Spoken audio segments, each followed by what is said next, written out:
सिया राम जय जय राम, राम सिया राम जय जय राम। यहाँ भगवान श्री राम जी का पगधारी नाम पड़ा। एक बार की बात है, भगवान थोड़ा सा समय और ले। एक समय भगवान विष्णु क्षीर सागर में लेट रहे थे। शेष जी की सैया पर भगवान विष्णु नींद ले रहे थे। लक्ष्मी जी उनके पैर दबा रही थी। तो लक्ष्मी जी ने एक प्रश्न किया भगवान विष्णु से कि प्रभु आप मुझे एक बात बताइए। कि बोलो क्या बात है? कि मैं दिन रात आपके पैर दबाती रहती हूं और आप 24 घंटे आंखें बंद करके रहते हो। आपको कितनी नींद आती है? कभी ना हंसते हो ना बोलते हो, बात क्या है ये? तो भगवान ने कहा लक्ष्मी मैं सोता नहीं हूं। क्या सोते नहीं हो तो क्या करते हो आप? कि मैं मेरे भक्तों का ख्याल रखता हूं। मैं आंखें बंद करके मेरे भक्तों को देखता रहता हूं। लक्ष्मी जी ने जवाब दिया महाराज जितने भक्त आपके हैं ना उतने भक्त मेरे भी हैं, लेकिन मैं आज तक किसी का कोई ध्यान नहीं रखती। वही उल्टा मेरा ध्यान रखते हैं, मैं किसी का भी ध्यान नहीं रखती। और यहां तक है कि तुमसे ज्यादा तुम्हारे भक्त मेरे चाहने वाले हैं। भगवान विष्णु कहने लगे ऐसा नहीं है लक्ष्मण, कि ठीक है अगर ऐसा नहीं है तो आप अपने भक्तों को बताइए, मैं बताऊंगी वो मेरा भक्त है या तुम्हारा भक्त है। कि समय आने दो। कुछ समय निकल गया। एक बार भगवान विष्णु ने और ब्राह्मण का रूप धारण किया। ब्राह्मण बनकर के और बगल में श्रीमद् भागवत की पुस्तक दबाई और किसी छोटे से नगर में चले गए। तो पहले गांव गांव में नगर सेठ हुआ करते थे। तो सेठ जी के दरवाजे भगवान विष्णु पहुंच गए। कहने लगे सेठ जी हम आपके घर पर भागवत करना चाहते हैं। सेठ जी सेठानी बच्चे बहू सब प्रसन्न हो गए कि इससे बड़ी और कौन सी खुशी है कि पंडित जी बिना बुलाए आए हैं और हमारे घर पर श्रीमद् भागवत पाठ करेंगे। महाराज आप तो आदेश करो, सारी व्यवस्था हो जाएगी आपकी। सारी व्यवस्था हो गई उनकी। भगवान विष्णु ने श्रीमद् भागवत प्रारंभ कर दी। अब जैसे ही भगवान विष्णु ने भागवत प्रारंभ की ना तो लक्ष्मी जी ने आंखें खोल के देखा कि भगवान तो अपने भक्त के घर चले गए, लेकिन मुझे देखना तो चाहिए कि सेठ जी कैसे भक्त हैं भगवान के। तो लक्ष्मी जी ने क्या काम किया, एक भिखारिन का रूप बनाया। और भिखारिन भी कैसी बनी, जगह जगह से उसके शरीर से कोढ़ चुचा रहा है। कहीं से मवाद है, कहीं खून निकल रहा है, मक्खियां लग रही है, बड़े बड़े बाल है, विकराल रूप धारण। एक झोला लगाया कंधे पर, हाथ में लाठी, और लक्ष्मी जी लाठी टेकती टेकती टेकती टेकती और वहां पहुंच गई पांडाल के पास जहां भागवत हो रही थी। अब पांडाल में तो सुंदर कपड़े पहन के आते हैं, स्नान ध्यान करके आते हैं, तिलक लगा के आते हैं। अब जैसे बुढ़िया अंदर आने लगी ना तो भक्तों बैठे हुए थे, सभी ने उनको ललकार दिया, है बुढ़िया कहाँ रही है? मक्खियां लग रही, कोढ़ चुचा रहा है और यहाँ चली आई अंदर, चल बाहर बैठ। लक्ष्मी जी बाहर बैठ गई बेचारी। थोड़ी देर बाद में सेठ के लड़के की बहू बाहर आई, और जैसे बहू बाहर आई ना तो उस भिखारी ने इशारा दिया, बेटी इधर आना। कि बोल माँ क्या बात है? मुझे प्यास लगी है, थोड़ा सा पानी पिला दो। बहू अंदर गई और पानी लेके आई। ले माँ पानी पी ले। जैसे ही लोटा गिलास में पानी दिया ना बुढ़िया को, बुढ़िया ने कहा नहीं बेटी, मैं तुम्हारे पात्र में पानी नहीं पीऊंगी। झोले में हाथ दिया, एक सोने का गिलास निकाला, पानी उसमें ले लिया, पी लिया। बहू खड़ी की खड़ी सूख गई। ये भिखारिन और सोने का गिलास इसके पास कहां से आ गया? अब बहू जाके बैठ गई पांडाल में, लेकिन बहू भागवत नहीं सुन रही, तिरछी नजर से उस बुढ़िया को देख रही है। थोड़ी देर बाद में बुढ़िया ने फिर झाला दिया, बहू फिर दौड़ के आई। बोल माँ क्या है? कि बेटी भूख लग रही है, अगर तुम्हारे घर में कुछ खाने को हो तो मुझे ला करके दे दो। बहू ने तुरंत जवाब दिया, मैं मेरी सास से पूछूंगी। अंदर गई, माँ एक भिखारिन है, रोटी मांग रही है। तो सेठानी जी ने जवाब दिया, हम इतने बड़े दानी नहीं है जो भिखारियों को, भिखमंगों को ही खिलाते रहे, हमारे पास तो पंडित जी का ही खर्चा बहुत है। ऐसा कर, शाम की 2-4 रोटी पड़ी है, वो ले जा और उसको दे आ, और कह देना रोटियों को खा के चली जाए वो यहाँ से, शाम को ठहर नहीं जाए। बेचारी बहू पल्ले में रोटियां लेकर के गई। लक्ष्मी मैया ने झोले में हाथ दिया और वही सोने का थाल निकाला, ला बेटी इसमें डाल। दोनों रोटियां रखवाई, रोटी खा ली। अब बहू को फिर बुलाया, बेटी मेरा बरसों से एक नियम है, जिस पात्र में भोजन कर लेती हूँ ना दोबारा नहीं करती, अगर तुझे जरूरत हो तो ले जा, नहीं मैं फेंक रही हूँ उनको। बहू तुरंत लोटे को और थाल को अंदर ले गई। सास से जाकर के कहा, माँ वो भिखारिन कोई ऐसी वैसी नहीं है, सोने का थाल लोटा दिया है मुझे, और ये कह रही थी कि मैं एक बार जिस पात्र में भोजन कर लेती दोबारा नहीं करती। सास ने तुरंत जवाब दिया, देख बेटी भागवत तो मैं सुन लूंगी, तू उस बुढ़िया की सेवा में लग जा, पंडित जी तो बहुत अच्छे आए हैं, ये तो माला माल करवा देंगे हमको, जा तू उसी की सेवा में रहे। अब बहू आ गई उसकी सेवा में। शाम हुई, चाय नाश्ते का टाइम हुआ, चाय नाश्ता गया, वही थाल और लोटे फिर लक्ष्मी जी ने बहू को दे दिए। दूसरे दिन जैसे ही कथा प्रारंभ होने वाली थी, बुढ़िया सड़क के पांडाल के अंदर आ गई।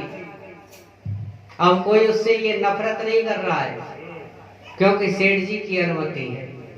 धीरे धीरे धीरे धीरे लक्ष्मी जी व्यास जी के सामने बैठ गई, व्यासपीठ के जस्ट सामने। अब भगवान भी समझ गए लक्ष्मी जी आ गई।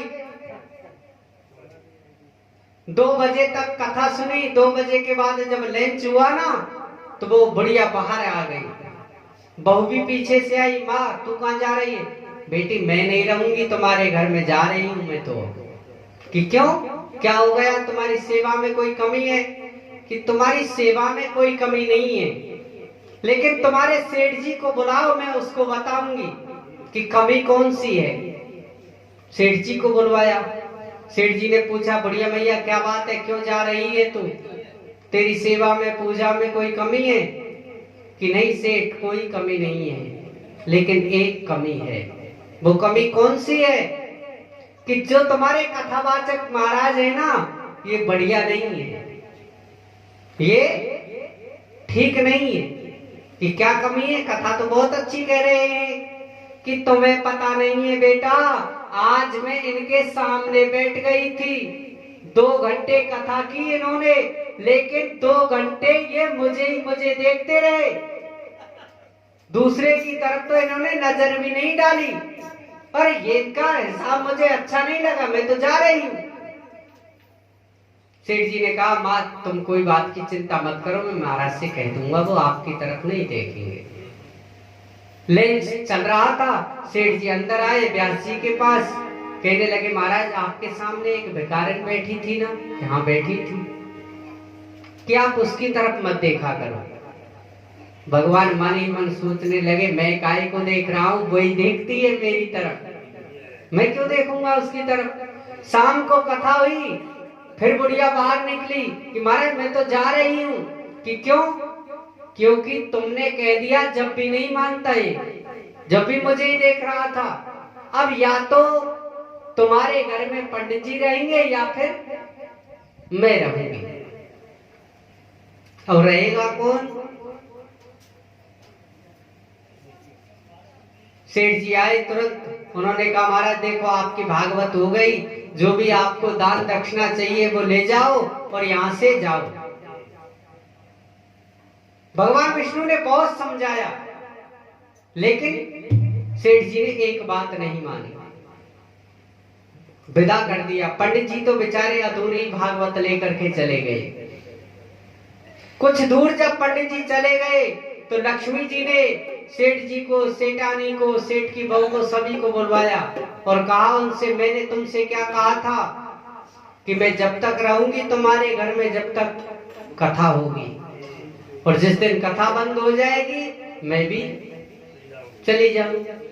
अब जब आपके घर में कथा नहीं हो रही तो मैं काहे को ठहरूंगी, मैं तो जाऊंगी। बुढ़िया भी चली गई। आगे भगवान बैठे पाए। लक्ष्मी जी ने कहा महाराज देखा ना तुमने, ये मेरे भक्त रहे या तुम्हारे भक्त रहे। भगवान ने श्रीमद् भागवत में लिखा है कि सिंधु सुता जो लक्ष्मी अरिता को में भरतार। सिंधु सुता जो लक्ष्मी और ताको में भरतार, और ताही कुमांगे जगत, और भक्त वही बलिहार। लक्ष्मी तो मेरी पत्नी है और सारा संसार मेरे से क्या मांगता है? लक्ष्मी। तो बताओ भगवान अपनी पत्नी को कैसे दे सकते हैं? लेकिन देने का एक तरीका है, तुम भगवान को बुलाओ। अगर भगवान आपके घर आएंगे ना तो लक्ष्मी जी पैर दबाने अपने आप चली जाएगी।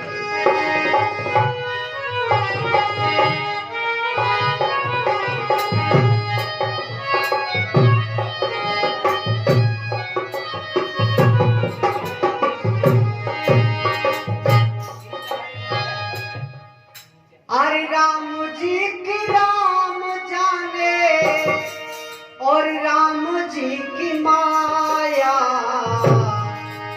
हर सबको बना के सारे जग को रचाया।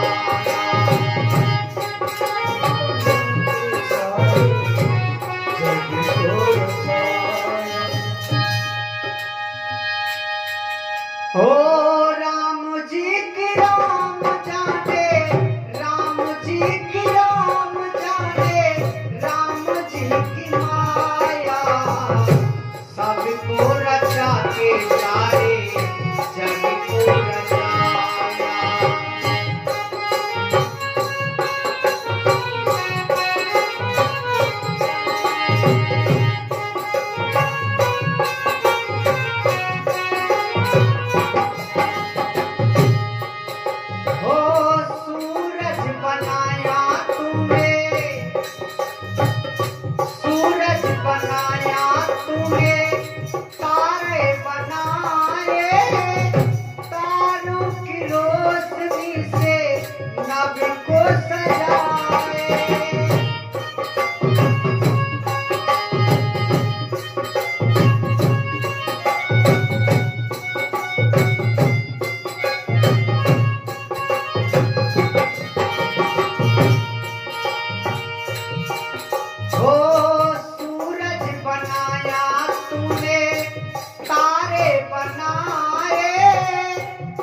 खेल रचाया, सबको बना के सारे जग को नचाया।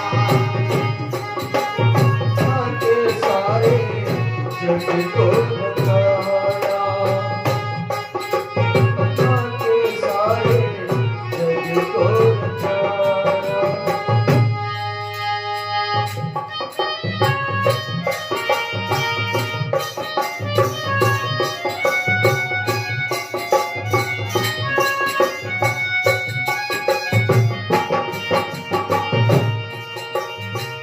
किसी के तो चारों ओर,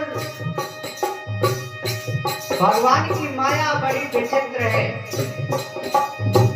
किसी के तो चारों ओर छाई खुशियारी, किसी को नसीब नहीं भोजन की थाली।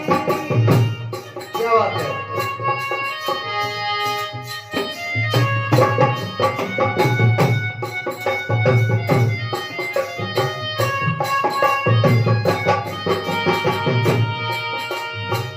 किसी के तो चारों ओर छाई खुशियारी, किसी को नसीब नहीं भोजन की थाली।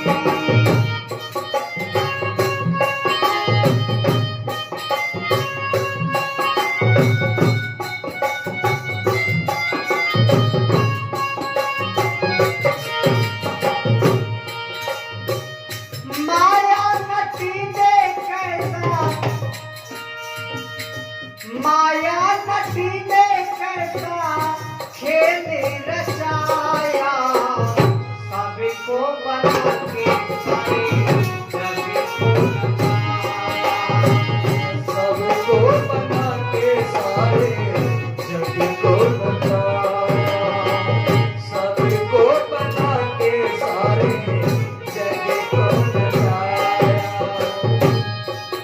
ओ राम जी की राम जाने, राम जी की राम जाने, राम जी की माया, सबको बना के सारे जग को नचाया। सबको बना के सारे जग को बताया, सबको बना के सारे जग को बताया। सबको बना के सारे जग को नचाया, सबको बना के सारे जग को बताया, सबको बना के सारे जग को बताया। बोलो सच्चे दरबार की। भक्ति और भगवान की जय, आनंद कंद भगवान की जय। हाजी शंभू जी भुसावर, शंभू जी भाई साहब आ जाएं और आकर के अपनी प्रस्तुति पेश करें।